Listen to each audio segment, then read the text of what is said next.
I didn't think it was that hard. Are they saying it was a hard word? No, they didn't say that. It was just a practice today, normal practice, and we'll have tomorrow off, and then we'll come back on Thursday and get ready to work again and get ready for the weekend. Are you in that kind of time management mode here with the number of games you've played in a short period of time and the number you have coming up in a short period? Yes. I think this last weekend wasn't easy. You know, when you got to play at home and you got to travel up to Winnipeg and then, you know, come home and you got a day off, but it didn't really feel like a day off because you get in late and deal with customs and going through the immigration process.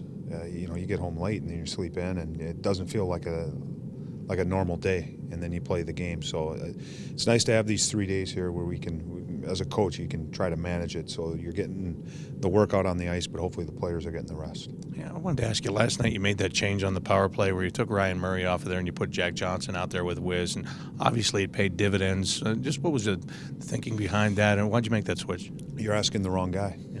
Craig Hartsburg was the one who changed the defenseman, so you know, that's a question for him, but obviously it worked. It's something that he saw or felt, and that's why he gets paid the big bucks. Todd, speaking of the power play, is that what you're wanting to see? You called for more of a shooting power play, less of a fancy power play. They entered the zone well, I thought. They created traffic in front, created shooting lanes. Is that kind of more like it? I just wanted some intensity on the power play. Too lackadaisical at times. You know, we didn't have the urgency that we needed in the past. I thought there was more urgency in it. Our execution still wasn't great. We can still get better at it. And I think there's some things that we worked on today, things that Craig talked about with the players. I think that we can maybe, I don't know, necessarily change the philosophy, but maybe give the players a couple more options. Because teams are doing a good job getting in the shooting lanes. We're a really poor shooting team, or other teams are really good at blocking shots. It's one of the two. But we were better, and when we needed our power play last night, they were there. There was a difference in the game. How's Bob? Is he more April Bob than October Bob right now? Based on his play and based on the results we're getting, I would say it's more of, you know, the spring Bob and what we had last year. But you know, he's a professional. You know, he works hard at his game. He works hard at his craft. I think he strives for perfection every time. He knows he won't get it, but he strives for it every time. And it's just that's the kind of guy you want to have on your team and in your locker room, because it's the way that he works. It's the way that he prepares. Was there a sense that he was pretty tentative about this injury? I mean, I don't think he'd had a groin injury like this before. And was he nervous, scared? Was there any sense that he was? I never had a conversation with him about how he felt. The only conversations I had was, meaning psychologically and how he looked at it. You know, I asked him about how he felt was the strength of the groin. And you're right. I think when you first time, you're always a little tentative about it because it's unknown. Am I 100%? Am I at 90%? You know, sometimes you're not really quite sure where you're at. But again, I think with these professional athletes nowadays, they're really in tune with their bodies, especially, again, a guy who works hard at it in Bob. And that was one thing I think we took all the precautions too as an organization, just to make sure, not only how he felt, but what the doctors were saying, and you know, Clarkie watching him and his movements, watching him closely in practice, just so we were making the right decision. He was 100% when he came back. That's what I was told.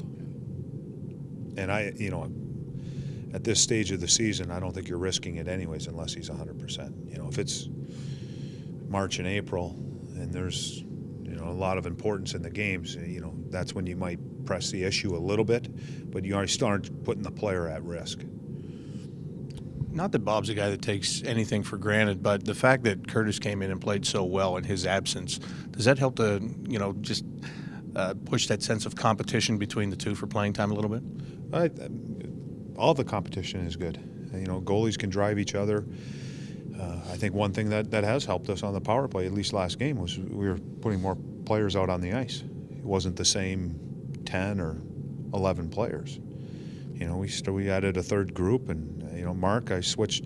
We originally started the game with Johansson with Anisimov and Horton. And third period, I kept Joey's line out there, and then it worked with Mark and Nathan and Artie, and we scored a goal. So then I just stuck with it. So I think that's part of it too. That helps drive your team. Is everyone wants those types of situations. At least you want your players to want to feel like they can be the difference makers. And when you get more guys involved, I think that helps drive your team. And it's no different with the goaltending position. No Cam today. He looked like he laid out, blocked one He had last two. night. He had two Took big a blocks. tumble. Yeah. So he had two big blocks, and the one did catch him, in the foot. But he's fine. It's just a maintenance day. He'll take today off, take tomorrow off, and everything that I've heard so far is he'll be ready to go on Thursday. Is this game Friday kind of looming a little bit, given this is somewhat of a make or break stretch. You've kind of admitted that, given all the home games, and you got the Washington Capitals coming in here. Is there a sense that this is going to be a big game? I look at it as a big game. I talked a little bit about it today with the players, just so they can start thinking that way. But you don't want to get too caught up in it either, where the emotion gets the better of you, and you start losing focus on what you need to do. Last night was a big game too. Last night was a big game, and our players found a way. And after Friday, it's kind of the same things we talked about last year. In the shortened season, it was the importance of every game, and I think our players responded well to it last year. And we're down to 30. How many games left? We got 35, 36, somewhere in there. So there's not a lot left, and every game, as the games whittle down here, we'll check another one off on Friday, check another one off on Saturday. They are becoming more important. The points are still the same, but as the games remaining start to dwindle down, obviously there's more emphasis on getting points. Do you like the balance in the mix you have with all four lines up front right now? I do. One of the important things about getting Matty Calvert back in the lineup was it gave us another wing that can play in the top six. And what that was able to do was move Doobie back into the center position, where I think it really solidifies all four lines with our centermen. And I'm comfortable putting any line out. I'm not worried about matchups for the most part. I can play, and I don't know if opposing coaches are worried about matchups, but it's something I'm not worried about now. Neesimov and Horton seem to be on the up too. Would you agree? Yeah, Horton and Anisimov seem to have something right now. A little bit of chemistry. I think Boone's helped out because he's a worker on that line. And Doobie and Matty and Cam seems to be something that kind of maybe carried over from last year. Hopefully they can find it and keep that going. And then we've had the Johansson group for well over a year now, and they're pretty comfortable with each other.